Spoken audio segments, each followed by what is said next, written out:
rin. Ito. Oo, wala naman ibang dadaanan dyan. Kasi pababa, dito rin dadaan. Oo, dito rin lang yan.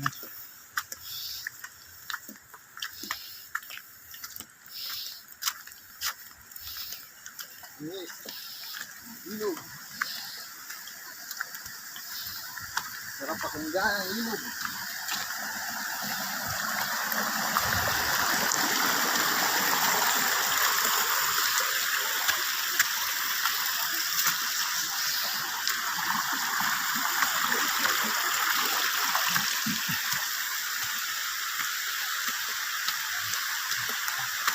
Ito na. Pakyat na.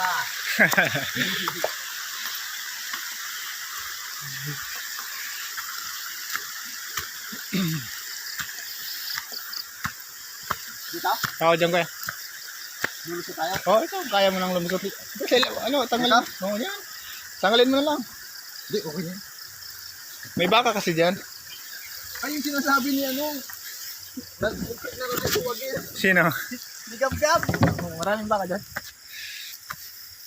Sabi ko yung pala yung challenge daw, no? Pag mainit ang ulo ng baka, hindi ka makakadaan.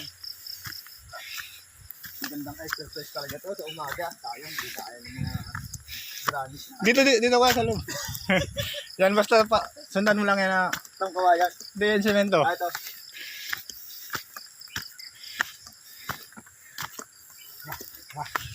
Oo, may pahingahan pa. Ano to?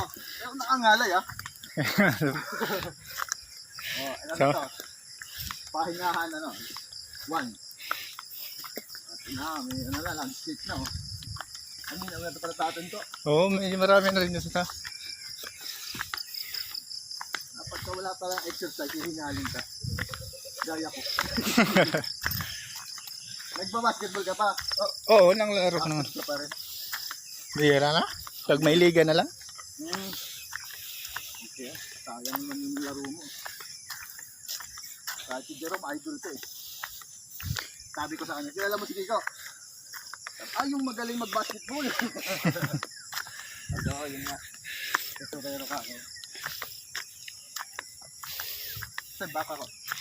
Random pa yun sa taas, kuya. Eh, maganda kasi dito kasi yung damo, no? Oo. Kaya dito sa pinapastol. Malawak talaga tong lupa ng ano to. Binurong. Sino 54. may-ari nito? Wala naman. Meron, retired colonel lang may-ari nito. Itong mismong ito, dinadahan natin. Oo. Wow, Simula dito, hanggang doon sa pupunta natin, kanya to. talaga. 54 hectares yata to eh.